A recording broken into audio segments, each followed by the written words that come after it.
Muy buenas noches tengan todos ustedes. Aquí estamos en plena Semana Santa y acompañados de ustedes. Y en este primer bloque vamos a tratar de hacer sentido de lo que nos dicen las encuestas. Acaba de terminar, bueno, termina en unos días el primer mes de campañas de las y el candidato, y toda la atención, como usted sabe, está centrada en Claudia Sheinbaum y Xóchitl Gálvez, y parecen no moverse las tendencias tal y como nos las muestran las encuestas. Desde luego hay algunas que marcan una diferencia muy corta entre Xóchitl y Claudia, de 8 o 9 puntos, como México elige, y después hay algunas que llegan a marcar hasta 40 puntos. Entonces, pues digamos que quitemos esos, nos quedamos con las de en medio, pero todo 24 parece indicar que Xóchitl ha crecido algunos puntos, pero que también Claudia ha crecido un poquito más, 1 o 2 puntos más Xóchitl, pero la distancia entre ambas candidatas se mantiene en las encuestas del día de hoy entre 22 y 24% puntos porcentuales en favor de Claudia Sheinbaum, la candidata, digamos, del oficialismo, vaya, del partido en el poder. ¿Qué vaya a pasar? Quedan 2 meses de campaña, quedan los 3 debates, pues todavía no lo sabemos. La mayor parte de los analistas piensan que este arroz, bueno, no de los analistas, mucha gente piensa que este arroz ya se coció, que es una ventaja irremontable. Yo pienso que no se ha cocido, que la moneda está en el aire, que es muy difícil que llegue Xóchitl a remontar 20 puntos. O sea, la última que recuerdo, no sé ustedes, fue Felipe Calderón, que remontó 16 puntos a 2 meses de las campañas. Pero de 16 de a las 22 a elecciones. 24, pues son 8 puntos, ¿no? O 10 puntos. Así que Claudia, pues parece que sigue en caballo de Hacienda y además recogiendo votos. Por ejemplo, hoy sale el Economista recogiendo votos entre los jóvenes. Vamos a ver qué nos deparan los próximos 2 meses y el debate. Sí, la diferencia, creo, fundamental es que no está cometiendo grandes errores. Correcto. De hecho, Claudia Sheinbaum está cuidándose al extremo muchísimo. Y digo, a diferencia, pienso en la elección del 2006, cuando Andrés Manuel López Obrador cometió bastantes errores. Eso no está pasando ahora. Es lo que lleva a esperar los tres debates que van a tener. Ya está definido lugar, quién, en fin, casi Temas, todo. todo. Todo está definido, ya tenemos las fechas. Y sobre todo, el interés está ahora enfocándose, bueno, siempre ha estado, pero se ha enfocado más en otras dos dimensiones. Primero, la elección de la diputados y diputados, porque de ahí depende la posibilidad de que el presidente actual haga reformas a la Constitución en su último mes de presidente, del 1 de septiembre al 1 de octubre. Y luego lo que vaya a pasar en algunas ciudades, en algunos estados, Estados, perdón, en donde 9. va a haber elecciones, porque dado el mal gobierno, la Ciudad de México se cuece aparte, no quisiera meterla en el análisis porque es otra historia, eh, pero sí hay mucha inconformidad en Morelos. Yo vivo buena parte de mi tiempo en Morelos, hay una indignación con lo pésimo gobernante que ha sido Cuauhtémoc Blanco. Tal vez ahí vaya a haber un voto de castigo, igual que en Chiapas, en donde es Veracruz. otro inepto, pero vamos, inepto en serio, no se aparece en los casos de violencia. Rutilio. O en Veracruz, en donde también hay una gran efervescencia, aun cuando Veracruz, ya lo sabemos, son 3 estados en uno, así que, y si no es que hay muchos más, es uno de los estados, tal vez el más complejo para analizar por la diversidad, el tamaño, lo extenso de su territorio, pero en fin, sí, en la presidencial por ahora no parece haber no hay movimiento según las encuestas. De todas maneras, el ambiente tiene un elemento positivo y que hay que seguirlo subrayando. y es la parte de la democracia, ¿no? La incógnita. Nada está del todo resuelto. Ha habido casos en donde ciertamente se han dado unos movimientos bruscos en las preferencias, pero aun y cuando ya Claudia va adelante, de todas maneras el ambiente es un ambiente de incertidumbre, poquita, pero hay incertidumbre, y la incertidumbre es un elemento bien positivo para nuestra historia democrática, donde en los últimos muchos años no había nada de incertidumbre. No, pues era certeza completa. Paoli y yo, que somos los decanos aquí, ¿cómo nos acordamos de esas? Los presbíteros, eso quiere decir. Exactamente. Presbita, es anciano, ¿no? Que no había la elección estaba decidida de antemano. Una mesa como esta pues hubiera sido absurda, redundante, no tiene ningún sentido. Ya están tomadas todas las decisiones previas. Ahora sigue estando todavía ese elemento de incertidumbre y creo que nos hace bien a todos el tener ya una conciencia de que esta es diferente. Me gustaría saber, pero no lo encuentro bien en las encuestas de ahora, las preferencias por edades. Tengo la impresión de que ese es un tema bien importante entre los jóvenes, los que nunca vivieron el autoritarismo que nosotros, y sería bueno escarbar allí, ya no tanto en quién va a ganar o quién no va a ganar. Sino... Pues yo no te puedo ayudar porque yo no estoy entre los jóvenes, sino que soy mayor que tú. Poquito. Un poquito, sí. Bueno, yo creo que ya comentaron algunas cosas fundamentales. A mí me gustaría desviar un poquito o enfocar desde otra manera. Es cierto que hay una diferencia en el promedio de las encuestas muy notable entre Claudia, y también es cierto lo que apuntabas, María Amparo, de que hay un crecimiento tanto de Claudia como de Xóchitl, de unos cuantos puntos. Yo lo que quisiera poner el acento es lo que tenemos una certeza también, no una duda, sino casi una certeza, es lo mal que va Movimiento Ciudadano, porque cayó de 8 o 7 a 4.8, menos de 5%. Y eso nos lleva a pensar que es posible que ese partido no alcance el 3% de la votación nacional, con lo cual perdería su registro. Yo vi una entrevista que le hacen a Alfaro, el gran líder del bastión de Movimiento Ciudadano más grande, que es sin duda Jalisco, ¿no? Y Alfaro ha decidido no hablar más del asunto, decir que él tiene amistad con Álvarez Maínez, que lo considera un tipo inteligente, pero que él no va a hablar mal de nadie, ni bien de nadie. Él ya no se va a meter, él deja la política en cuanto entrega el poder y se va a hacer su segunda pasión, a realizar su segunda pasión, que es el fútbol. Ya está tomando un curso que va muy avanzado para ser director técnico y se va a meter al fútbol y va a dejar por completo la política. Eso lo publica hoy en primera plana El País de México. Pues, bueno, si le va eso bien. es lo que yo quisiera comentar, porque pues es uno de los tres que está, y a lo mejor va a estar por poco tiempo. En la boleta sí va a estar, pero... Sí, como director técnico le va, como en Jalisco, pues le va a ir bastante bien, porque realmente MC es el bastión de Jalisco, lo supo mantener.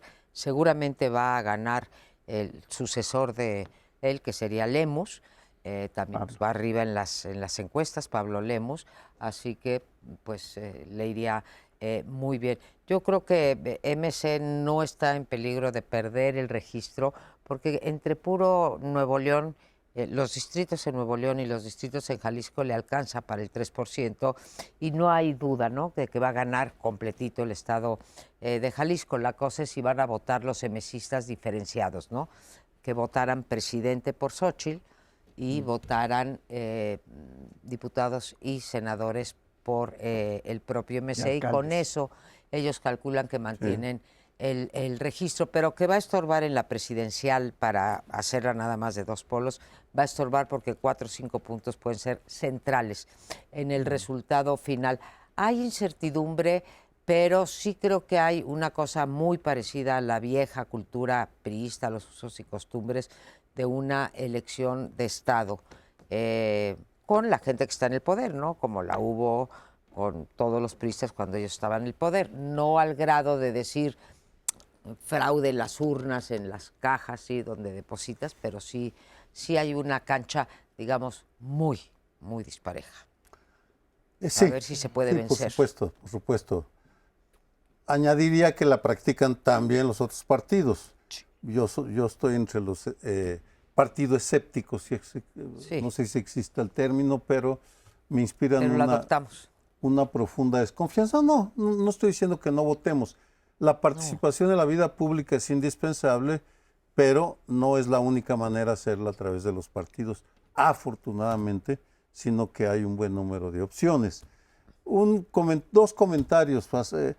Creo que nos faltan historias regionales de la distribución del poder, porque Jalisco representa un fenómeno bien interesante de aparición de un grupo alternativo que no es el caso de Monterrey o de Nuevo León. Simplemente ahí no tenemos esa consolidación.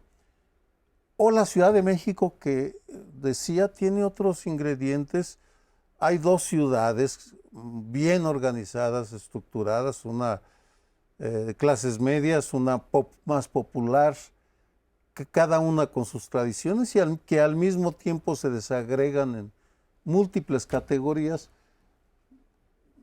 Fascinante poder pasar a las elecciones, empezar a reflexionar sobre cuál es el mapa del poder después de un primer sexenio con la 4T. Yo creo que decir que hay una elección de Estado es, a mi juicio, una exageración.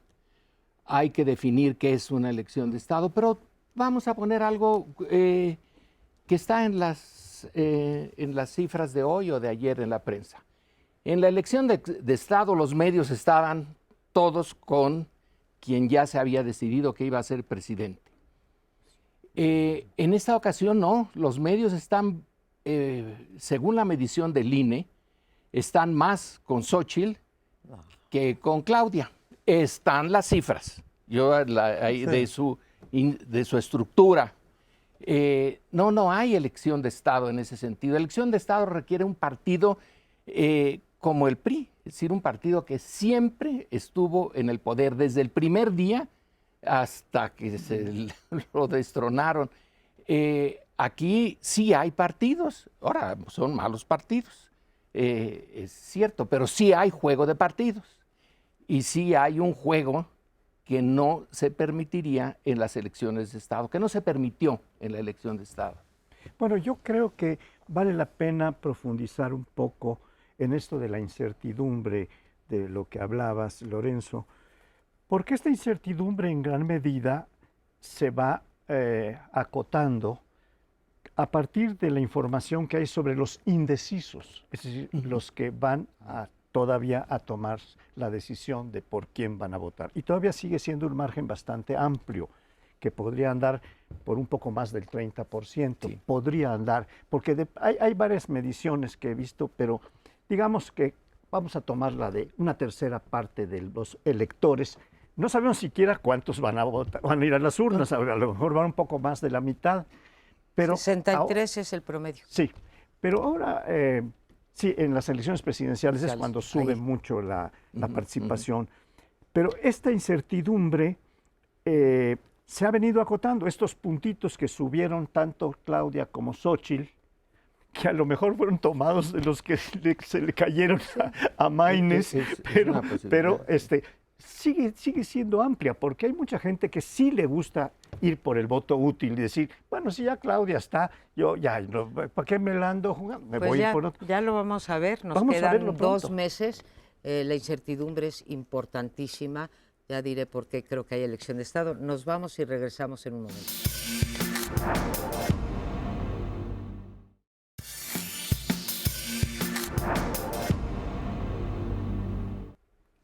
Bien, para entender el secuestro de 66 personas en Sinaloa del fin de semana, necesito uno entender que el crimen organizado se relaciona de diferente manera con el tipo de delitos, con la sociedad y con el Estado. Son tres tipos de relación diferentes. Los delitos, primero fue el contrabando de marihuana, la exportación y la venta de marihuana, luego la cocaína, el fentanilo, y en el 89 que se funda el Cartel del Golfo, se viene una revolución en el modelo de negocios, no me meto. Con la sociedad es otra historia. La manera de interpretar lo sucedido en Sinaloa, creo yo, es a través de la relación con el Estado. Porque en la medida en la cual los grupos criminales entendieron o desearon involucrarse en la vida pública activamente, entonces lo están haciendo de diferentes maneras. La tradicional era financiar campañas, le daban al candidato tanto a cambio de un cargo, jefe de policía.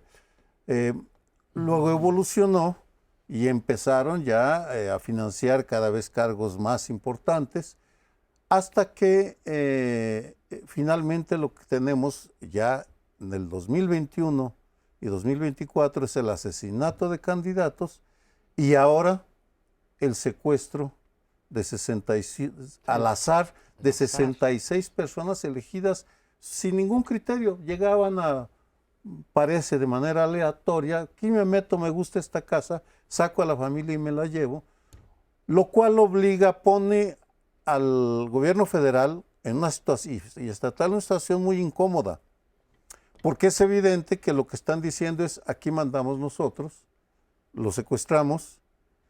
Cuando el gobierno federal manda a 1,000 efectivos y el gobernador de Sinaloa hace el ridículo sin saber qué decir hasta las 5 de la tarde, cuando el primer secuestro fue a las 4:30 de la mañana, lo sueltan.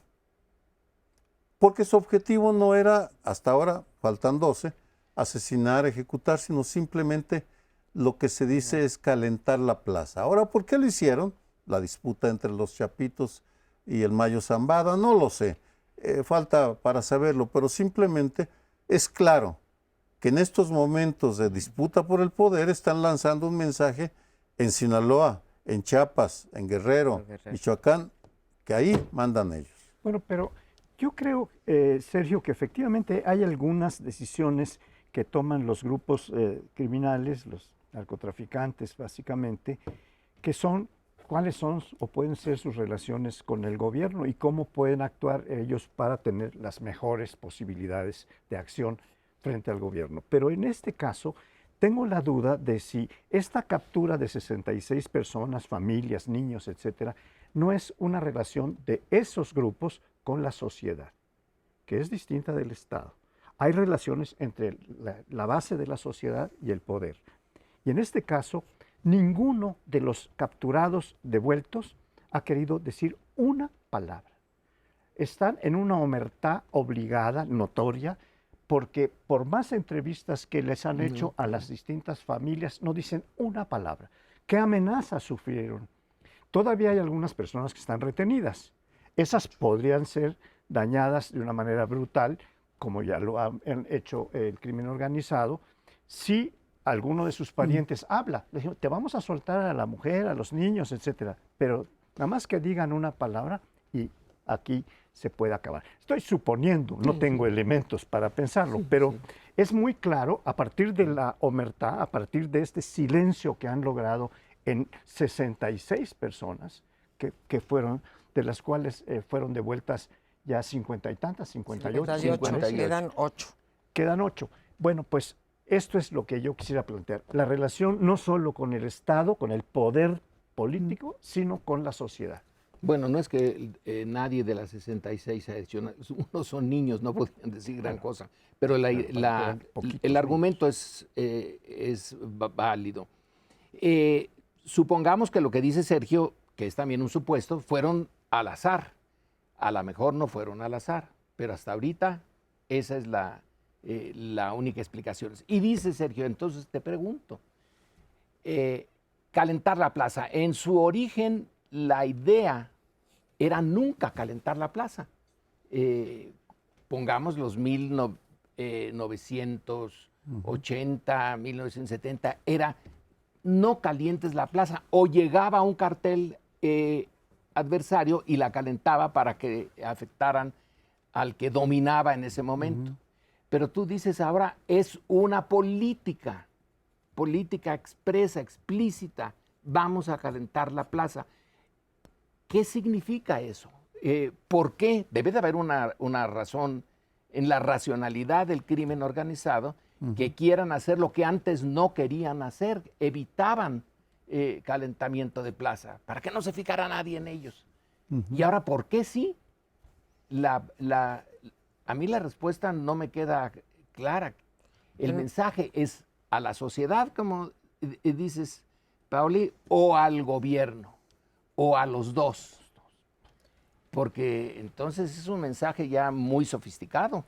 Yo creo que es un mensaje doble, es al Estado y a la sociedad, al gobierno, digamos, a las Fuerzas Armadas, a la Guardia Nacional, al presidente como en su calidad de jefe de Estado, jefe de gobierno y jefe de las Fuerzas Armadas, lo pone en una situación pues muy delicada.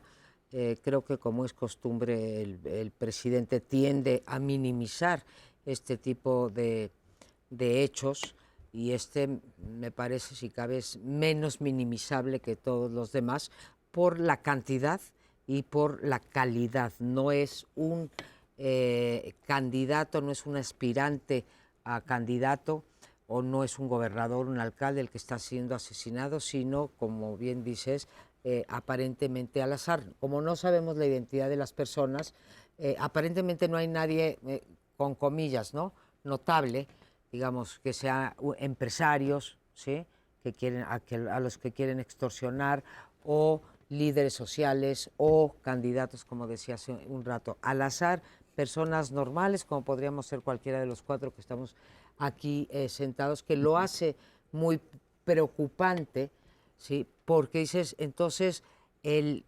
móvil detrás de eso es decir, no solamente aquí mando yo, sino, momentito, mando yo y no te puedes meter. El presidente está atado de manos, no puede soltar información sobre esto. Estuvo la ineptitud del gobernador de Sinaloa y y creo que debe de quedarse callado mientras avanzan las investigaciones. El presidente tendrá eventualmente que informar, porque no es un crimen cualquiera.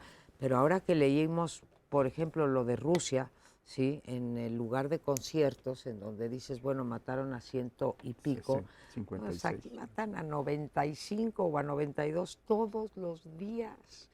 Matan a 92 personas, y luego pues vamos y digo, y toda mi solidaridad a la gente que estaba en esa sala de conciertos, pero ya no nos damos cuenta el nivel de la violencia. Estamos hablando de este hecho más o menos con cierta normalidad. Una buena pregunta, Lorenzo. Comparación, 85-86, cuando matan a Camarena y el Estado se lanza contra la cúpula del cartel de Guadalajara, lo asumieron pasivamente. Calentar la plaza tiene sentido en la medida en la cual el crimen organizado se fortalece y decide retar al Estado. Retarlo y decirle, aquí estoy, éntrale. ¿Es retar al Estado o retar al otro No, retar al grupo? Estado, no. La sociedad, las encuestas que hemos hecho en el Colegio de México, en Sinaloa, la gente está satisfecha con los dos gobiernos. Sabe que hay un gobierno criminal y un gobierno legal y está satisfecha. No, es la sociedad más tranquila, más relativamente contenta. Bueno, esto es retar al Estado, y eso ha ido creciendo, no es de ahora. Ha sido un proceso lento, y en este sexenio menciono el 2019, el Culiacanazo, cuando detienen a Ovidio y salen centenares de efectivos a paralizar la ciudad y doblan al Estado. Y en ese momento se culmina o dan un brinco que ya habían traspasado antes con los Zeta. Realmente los que primero retan al Estado son los Zetas, soldados de élite, y ahora lo que están haciendo en múltiples estados es salir a demostrar su poderío porque están queriéndose apoderar de cada vez más partes del Estado por una razón muy sencilla. Ya no negocian solo con drogas, ahora es la extorsión, los presupuestos, la obra pública, controlan parte del Estado. Y eso es lo que se están peleando, por eso es un reto directo al Estado. Aunque lo de Ovidio sí es un reto al Estado y Ovidio está en la cárcel, finalmente. Por un tiempo, Ovidio se salió con la suya. Y ahora yo creo que de esta no sale. No, no sale. No, ya no sale nunca. Entonces es un reto un tanto peligroso para ellos. Pero en fin, creo entender lo que su lógica. Voy a decirles que aquí es tal mi poder que no se metan en muchas cosas, métanse en otras. Correcto. Y en unas... Yo creo que sí hay un cierto, si no quieren llamarle reto, no lo llamemos reto, pero hay un mensaje para la sociedad. La sociedad además es muy importante para todos, para el Estado, y es importante para la misma gente que vive y puebla esta nación, porque esa sociedad puede encubrir o no al narcotráfico, o a uno de los grupos encubrirlo y al otro denunciarlo. La sociedad es importante porque puede hablar. A mí lo que me preocupa que en este caso hubo muy poca información de por qué lo soltaron en unas horas. ¿Qué les dijeron? Ni una palabra, porque le digo, palabra que usted diga, esto va a tener consecuencias en su familia, en fin. Esto es lo que yo supongo, y eso es la sociedad, no es el Estado. Oye, Pablo, pero digo, tienes razón, pueden denunciar a uno para encubrir a otro o no para encubrir a otro, sino simple denunciar. Yo creo que esa libertad ya no lo tiene el ciudadano, como bien lo dijiste en la primera parte de tu intervención, que dices, ¿qué les habrán dicho? Que ninguno quiere dar ninguna entrevista. Pero lo más notable de este segmento es escuchar a Sergio Aguayo para mí. No, hombre. Decir, la sociedad sinaloense está contenta con los dos gobiernos, me quedé yo, que es el de Peña y el de ¿no? No, dices el gobierno de los carteles y el gobierno, digamos, legalmente constituido. ¿Te das cuenta de la magnitud de lo que... No es que vaya en contra de lo que dijiste, pero cuando dices hay dos gobiernos, es muy impresionante, Sergio. Es que hay dos gobiernos y Bueno. la sociedad entre el 20 y 30% está a favor del crimen organizado. ¿Sí? Nos vamos.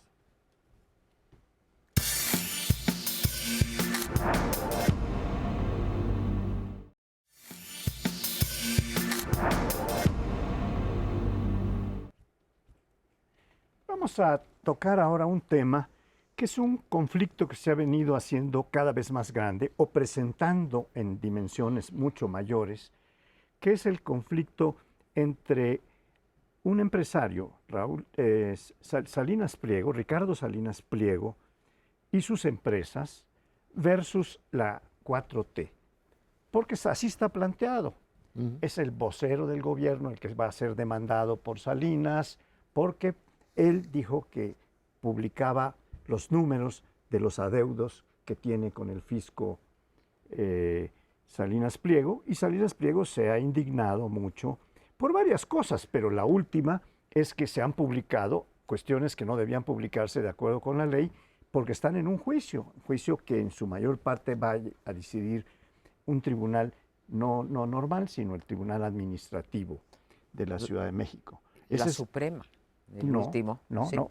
Primero va a ir, puede haber recursos a la Suprema, pero lo primero está radicado en el Tribunal Administrativo de la Ciudad de México.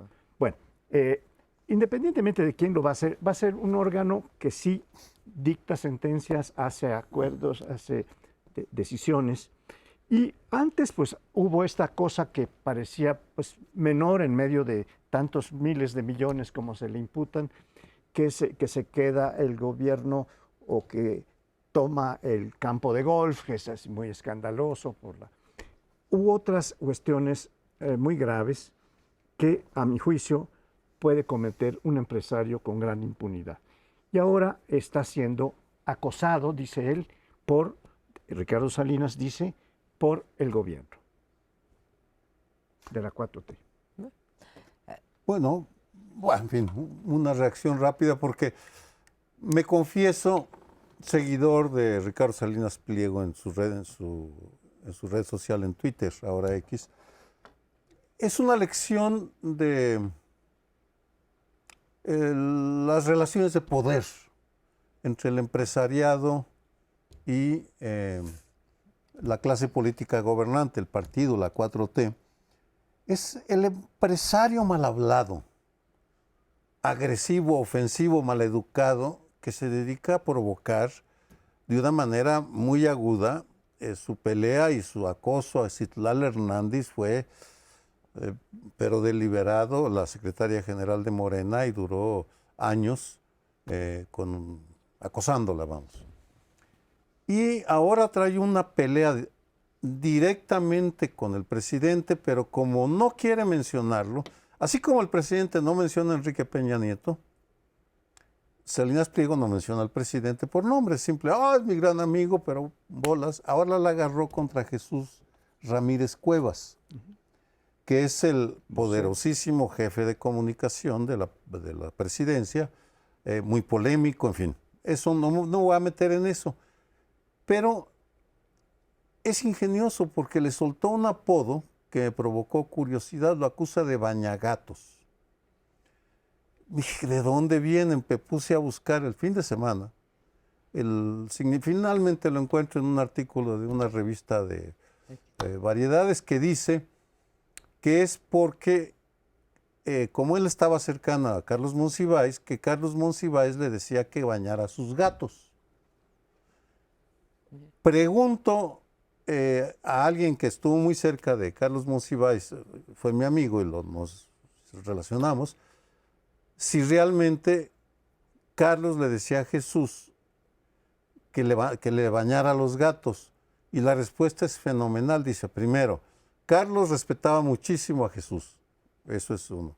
Y segundo, esos gatos nunca se bañaban. No se bañan los gatos. Nunca se bañaban. Bueno, en fin, los gatos de Monsiváis, que eran como 20, ¿no? Ningún gato se baña. Ningún gato más En de fin. 20. A ver, Pero son anécdotas que revelan todo el folclore urbano, la relación entre las élites que va y viene, y vaya usted a saber cómo termina. a ver, yo creo que hay que hacer un poco de historia porque a inicios del sexenio, cuando se hizo el consejo asesor del presidente, consejo asesor empresarial del presidente, pues Ricardo Salinas estaba allí entre otros 8 empresarios y mantuvieron pues una relación en paz durante buena parte del sexenio.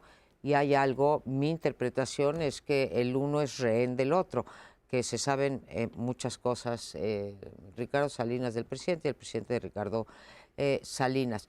En efecto, es grosero en sus videos el Ricardo Salinas Pliego, tan grosero como es el presidente con muchos de nosotros y en particular, bueno, y con muchos empresarios, ¿no? Nadie se atreve a irse al tú por tú con el presidente, Ricardo Salinas sí se atreve.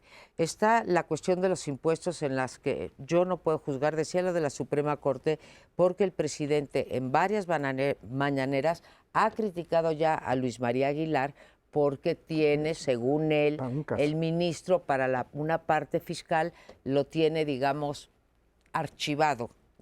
Lo dice una y otra vez el presidente y le ha pedido a la Corte que ya decida sobre el caso de Carlos Salinas Pliego. Bueno, de Ricardo Salinas Pliego. Dicho esto, y sin prejuzgar cuánto debe, si es la cantidad o no, y la tiene que pagar, etcétera, lo que dijo el señor Ricardo Salinas Pliego en el último video, porque son 2, no es más que la pura verdad. 1, la extorsión enorme que se ha hecho a través del SAT, es un modus operandi de este gobierno. A mí me parece bien que les cobren, me parece que tenemos unos empresarios que han evadido impuestos durante mucho tiempo. Segundo, la falta de rendición de cuentas de las obras emblemáticas, y que no me digan que él tampoco rinde porque Ricardo Salinas pues no es un ente público. Y tercero, la cuestión de los programas sociales. Las tres cosas son, los tres puntos que él señala, los suscribo, insisto, sin prejuzgar, y si el señor debe esas cantidades estratosféricas que dicen, las debe de pagar, ¿sí? Estaría yo porque las pagara sin ningún, sin ninguna según, pero hace un buen análisis. Bueno, ya que... creo que... Lorenzo. Bueno, Sí, la relación entre el poder económico y el poder político en los gobiernos últimos, en los panistas y en el último priista, es algo que se rompió con este gobierno. Pero el grueso de los empresarios, digamos el empresario grande, que es Slim, ese no va por el camino de el personaje que está tratando aquí Sergio. Ese es, para mí es el empresario, ningún empresario me da confianza. Todos hicieron sus dineros de una manera no muy clara. Todos usaron al Estado, sus relaciones con el gobierno, con Canal 13, con Teléfonos de México, con la minería, etcétera. No hay ninguno que por sí mismo valga, sino que entró por la vía de las relaciones con el gobierno. La relación entre la élite política y la élite económica fue muy buena y en algún momento se puede suponer que la élite económica llevaba la sartén por el mango. Ahora se rompe, pero la rompe Ricardo Salinas Pliego. Sin embargo, los otros, y vuelvo al punto central, el más grande de todos, porque frente a Slim, Salinas Pliego es un pobretón.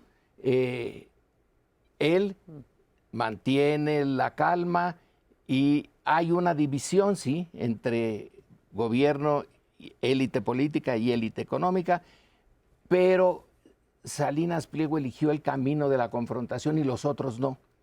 Lo que vamos a ver aquí es, en el futuro inmediato, es quién es el más inteligente. Si el que pagó sus impuestos, que Servitje pagó, que Slim pagó, ya puso una lista Andrés Manuel de todos los que han pagado. El que no ha pagado es Salinas Pliego. Es una excepción. Quiere decir que está dividida la clase económica. La mayoría, muy sensatos, dicen, bueno, vamos a ver qué es lo que pasa, pagamos, que deben de pagarlo, y el otro se lanza al ataque. Bueno, pues es una estrategia. Bueno, pero lo que yo quiero decir es que hemos tratado este tema varias veces por las agresiones de Salinas Pliego, por ejemplo, a la secretaria de Morena, etcétera. Pero ahora lo estamos tratando en función de la danza de los millones, que es enorme, es gigantesca. Hace una semana el pleito era por 22,000 millones de pesos. Incluso en una mañanera el presidente llega a decir, bueno, vamos a ver cómo se arregla esto, si es mi amigo, vamos a ver cuánto se le puede reducir. Se lo reducen en una parte y luego después vienen otras acciones y ahora vamos, En algunos dicen 80,000, otros dicen 60 y tantos mil millones. Es decir, estamos hablando de una multiplicación magna, ¿verdad? En una semana. Esto es algo que ya tiene un significado nacional, ya tiene pinta en el Producto Interno Bruto como relación. Yo nada más quería decir que la relación gobierno-empresarios tampoco ha cambiado tanto como en todos los gobiernos. Hay empresarios consentidos. Tú mismo, Lorenzo, hablas de Slim, se habla de que le ha dado 67,000 millones, ¿no? Entonces, no hay tal cambio en la relación Estado-Gobierno. 30 segundos fuera. Una hipótesis. Para mí, estoy viendo la construcción de una candidatura a la presidencia en el 2030. Es una. Ricardo Salinas Pliego está siguiendo los pasos de Donald Trump. Desde la televisión está construyéndose una imagen. Sus videos ya vienen cargados de mensajes políticos, de un modelo alternativo, ultraderechista, en fin, lo que ustedes quieran, el populismo de derecha se viene. Bueno, pero vamos a tenernos que ir, pero qué bueno que mencionas este parecido tan grande entre Salinas Pliego y Trump. Nos vamos a un siguiente bloque. Espere un momento.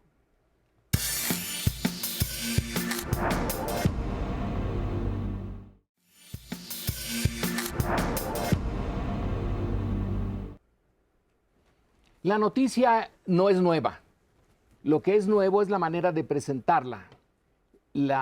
Y el tema son los vuelos, la cantidad que no se sabe cuántos vuelos se hicieron desde la base aérea de Pie de la Cuesta, con cadáveres de opositores al gobierno durante el momento duro de la Guerra Sucia y probablemente hasta el final, ya fuera del gobierno de Luis Echeverría. Ya lo sabemos. Y la investigación la hizo el propio ejército por órdenes de Vicente Fox. Y la hizo hasta donde podemos tener información nosotros, los ciudadanos comunes y corrientes, la hizo muy bien. Tenemos toda la secuela de cómo se asesinaba a opositores en Guerrero, quiénes eran los asesinos, tenemos hasta los nombres de los generales que lo hicieron y la manera como se deshacían de los cadáveres en un par de aviones 50 kilómetros adentro, mar adentro, y podían ser 5, 6, 7, 8 cadáveres y se volvía a repetir la operación. Bueno, ahora hay una recreación en video que no nos dice nada nuevo, pero sí es estremecedor, estrujante. La forma como y con esto termino, el antiguo sistema en donde el PRI estaba al frente de eso y sobre el PRI el presidente, el sistema autoritario básicamente cooptaba, pero cuando no podía cooptar, asesinaba. Estaba entre la política de aquí te doy algo y la política de aquí te mato. Y no había quien se lo le pidiera cuentas. Ahora se las estamos pidiendo, nos las están dando a cuentagotas, pero es importante conocer el modus operandi del antiguo régimen porque nada asegura que no se pueda repetir esto en el futuro. Tenemos que vacunarnos en contra de eso. Y la noticia y el video de los vuelos de la muerte creo que es parte de la penosa cura que tenemos que asimilar para que esto sea parte de nuestra historia y no se repita. Oye, Lorenzo, dices que es hasta, bueno, la ordenó Fox y llega hasta Echeverría. No sé de cuántos muertos se estaba hablando de estos cuerpos o cadáveres. No, que ordenó Fox la investigación. Coordinó, sí, Fox la investigación. No sé de cuántas fuertes, pero dices que llega ese hasta Echeverría.